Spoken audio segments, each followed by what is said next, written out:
Hi everyone, hope you are doing really well. First of all, I want to say thank you so much for everyone who subscribed following my Had to Lose 20 kilograms in 2020 video. I'm so grateful for each and every single one of you. Secondly, I published an article on Daily Mail detailing my story, so I'm really excited and happy about that. So if you haven't read it yet, make sure to down below in the description box. And also news.com.au picked up my story, which was awesome, and I'm grateful for that too. Without further ado, let's get into the video. First of all, if you haven't subscribed, make sure to subscribe. I'll be talking all about weight loss and lifestyle and just bettering yourself overall on this channel. So if you want to join me, make sure to do that. I would be so happy and grateful to have you. Alright, let's get into the video. Let's roll. So as I was filming the first video of my Had to Lose 20 kilograms in 2020, I was watching over it and I was like, you know what? I have mentioned a lot of things,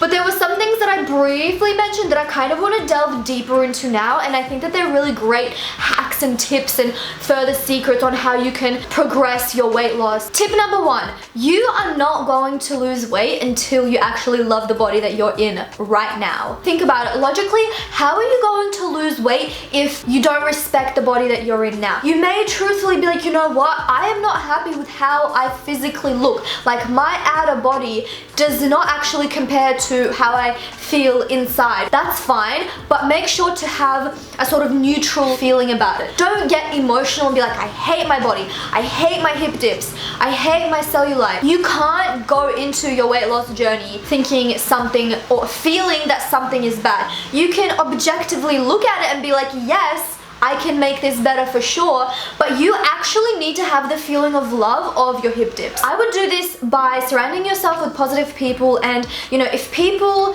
will tell you like you need to lose weight. For example, my mom is a Russian mom, and God bless her, and I love her to death, but she would always say like, Rita, you need to lose weight. Rita, you need to lose weight, and she would make me cry, and it would slow down my progress of losing weight. You need to sit them down and actually talk to them about it and be like, I know that you're trying to help, and you have to understand that too. They're not doing it out of a place of hatred, but just sit down with them, talk to them, and be like, you know what, I really feel down when you say stuff like that. Like, it actually makes me not want to lose weight, not out of spite, but like, I just don't want to lose weight when you say that. So surround yourself with positive people, follow people that are the same body type as you, and look at the beauty in them. It's so easy to look at yourself and judge yourself, but if you kind of find people that are the same size as you, the same height as you, have the same problem areas as you, and you kind of see that they're showing it and they're loving it, and people are like, oh my god, this is beautiful, this is amazing, you're going to see that other people don't look at you how you look at yourself, and you're being hypercritical of yourself. And when you realize that, then that's when you're like, like, people actually don't see me as this. Look for inspiration, and it's so great. We're so lucky to be in this age where people are happy to show their real true selves, and I really applaud people for doing that, because it inspires so many women. No matter how you look like, I don't care. People are like, oh Rita, but like, you looked so good at 83 kilograms. But like, it's because I carried myself in the way of, I like how I looked. I dressed in a way that complemented my figure. If you start dressing and acting and feeling the way that you're supposed to, or feeling the way that you want to feel in the body that you have right now, that's the first step in putting that into motion and seeing those actual results. Society has really just punched it into my head that like zebra stripes are really ugly, and I just can't deal. Okay, do another form of self-care that you love, like your favorite thing that you're like, oh my god, should I treat myself? Obviously don't have like pizza to treat yourself, because we're trying to lose weight here, but like, go have a massage. I don't know what it is that you want to do, but do that. For me, it was the gym. I was like, if I want to lose weight, then the thing that I need to do is go to the gym to change it, and that really inspired me, because I'm like, yes. And like, looking at women that I wanted to look like really inspired me too. But a lot of people don't like doing that, and that takes me to the next point. Don't compare yourself to others. If you can't do that, then unfollow people. I would love to watch Whitney Simmons. Like, she is such an inspiration to me, and her body really truly inspires me, and I love her to death. And so of course I'm going to watch her, because it helps me with my own results. But if you're watching Whitney Simmons and you're like, I can never look like that person, don't watch them. Scratch even self-love if that is so hard for you, which of course it is. It took me years to do that too. But do the things that intuitively you feel like bring you joy, and try to limit the things that don't, because weight loss is not just about weight loss. It is first and foremost your mindset, and it will train you to do things that will make you happy, which will result into your weight loss. Hack number 2, you need to set an intention, and then you need to get detached. I want to get to 63 kilograms. So you need to set an intention, and then what are you going to do to get it? Don't throw stuff at the wall and then hope, something sticks. You need to set a specific goal, and every step that you take is going to be around that goal. If you feel like you want pizza, you have to make an intentional decision. Do I eat the pizza, yes or no? You have decided, and it's going to help you ultimately in one form or another, whether it's through, treating yourself and self-love and giving yourself a break, or through your weight loss journey. And then I would detach. So instead of weighing yourself every single second of the day, or being like, when is this gonna happen? Being impatient, being like, oh my God, hurry up, I can't do this anymore, like I need it right now. Until you stop that like desperate feeling and you detach, that's when it's going to work for you. Pick a hobby that is so immersive for you, and so, what is the word? So engaging that you have no time to do anything else. For example, what helped me was getting my first full-time job. I gotta be real, it was hard for me because it was the first ever job. Like, it was a full-time job, first of all. The hours to me were crazy in comparison to retail casual hours, which was like 10 hours a week. First of all. Second of all, I was trying to wrap my head around like the system, and like responding to reporters, responding to the editors, responding to my boss, like making friends, like all of this stuff. I was so completely immersed in that world that the weight loss world just fell out of the picture. But I knew in my head that I wanted to lose weight. Time went by so fast because I was so busy with so many different things that the weight just literally fell off my body, and I was like, what the freaking hell? Number 3, I've mentioned this before, is drink more water. Now I started incorporating drinking a huge, I actually have the cup. I would put a lemon in there, not a whole lemon, a slice of lemon in there with some ice, and I would drink this before my meal for breakfast or during and after, but I just needed to finish this one. That actually subdued my hunger as well. And there were just times where I was so busy at work where I would be doing, requests, and I wouldn't have food around me, and I couldn't stand up because I was literally doing requests. So I would be drinking water, and that would subdue my hunger as well. And I think it's a really great hack, because how hard it is to drink water. You have it with you all of the time. You just drink it, you just need to get it into a habit, because I know a lot of people forget, and I used to really forget, but I was like, yo, like these benefits, like clear skin, freaking weight loss, freaking like just feeling good, not feeling as hungry, like those benefits are way too good not to drink water. So it's like, why not, Number 4, you need to be self-aware and have no excuses. When I truly understood that absolutely every single decision of the day that I take either goes towards the self-development of myself and my life, or will slow my process and my journey down. For example, if you're about to go on Uber Eats at night time, you don't have any dinner, you can't be bothered, and you're thinking, should I get like Japanese udon, which is really healthy and delicious, or like my usual slice of pizza? I don't know what my problem is with pizza today, but I'm really attacking her right now, so let's just keep that the running theme. So when you are picking your pizza, it goes hand in hand with setting an intention and detaching. This is actually bad for me. Pizza is bad for me.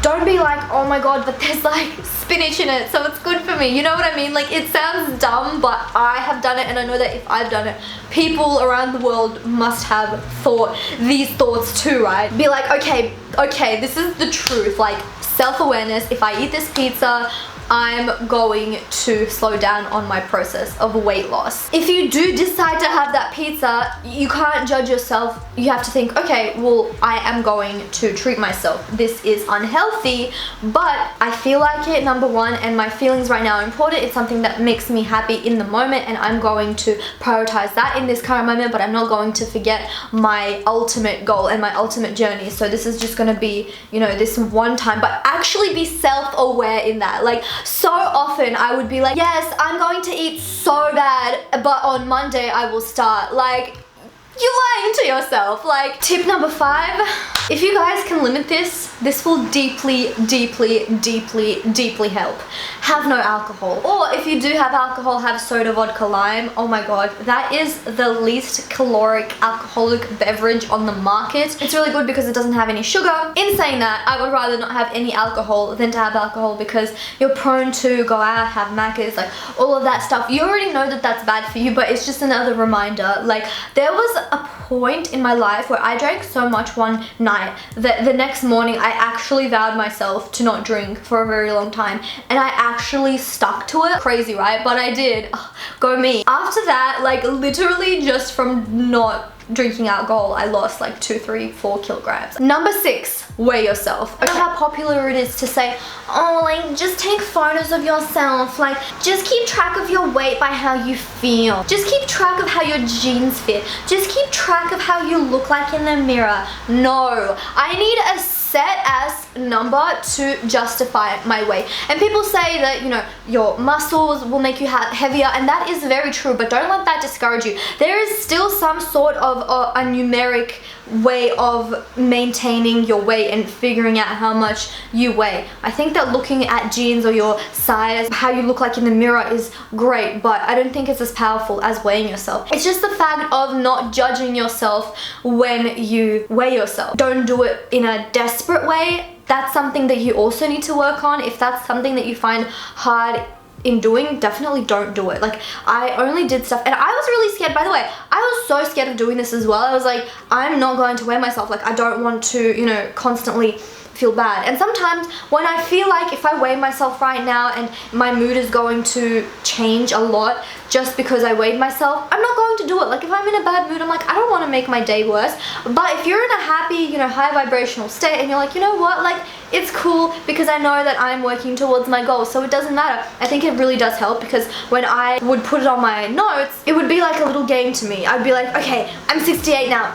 Oh my god, okay, I'm 67, and that would really motivate me. By the way, these tips might not work for every single person. They will 100% not work for every single person, because every single body is different. So, no matter how many tips that I watched on YouTube, I needed to try absolutely everything, weigh myself to see what worked, and pivot. And then once you employ all the things that actually did work when you try them out, and then you just keep on doing that consistently, like, man, you are set to go. Like, it is the easiest thing ever.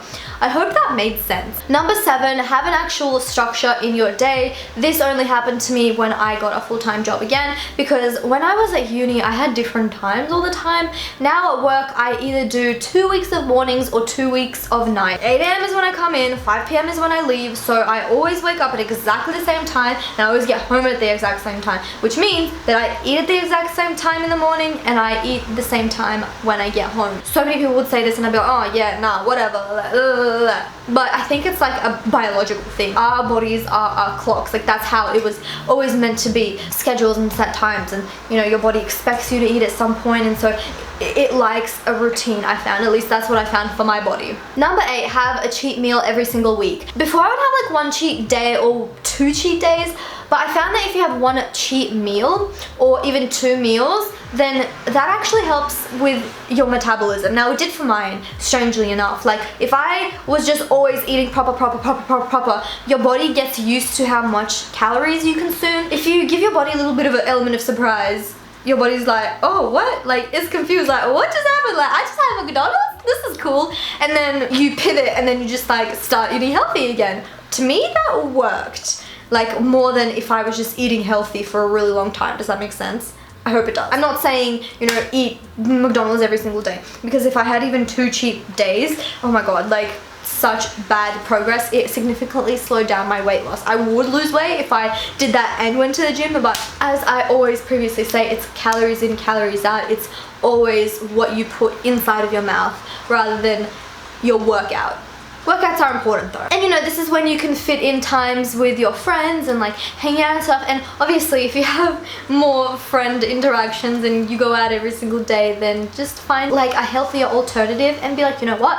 I'm on a health journey. Say that to your friends, and if they're real friends, they're going to, you know, listen to you and encourage you, and it becomes like a fun thing. You just need to be self-confident enough to do that. Like, it's your journey. You have to love yourself first. You have to put yourself first. So if you are going out more than twice a week with your friends, then you're not going to lose weight if you have food with them every single time. Does that make sense? Because I would always eat with my boyfriend, and it would be so hard for me because he'd always be like, let's go get Macca's. This is when discipline comes in. I would just fold and I'd be like, okay. It would be so hard for me because he would have a cheeseburger or like a Big Mac, and I'm sitting there and I'm just like, and it was hard, and so I got the exact same meal as him. So if you can't limit your time with people like that, then you need to employ self-discipline. And if you don't, then you need to be self-aware enough and not lie to yourself to say, you're not going to lose weight. It's just a fact. Unless you have a really great metabolism, and in that case, fuck you. Another thing is really obvious. You need to sleep more, like 8 hours, and stress less. I'm not even going to get into that, but those two things were a factor in my life as well. It doesn't make me, you know, gain weight. It just makes me, you know, hold on to the weight that I already have. And then sleep as well. I find myself more hungrier if I don't have enough sleep. I don't know how that works. I never claim to be like a scientist or a fitness expert. I'm just saying what works for me. So those are all my tips for today. I think I might delve deep into each one and then add on different ones in other videos, but I hope that you really enjoyed this one. I hope that it kind of gave you some inspiration or some value. Make sure to subscribe and like this video. Thank you so much to everyone again, and I will see you in the next one. Bye.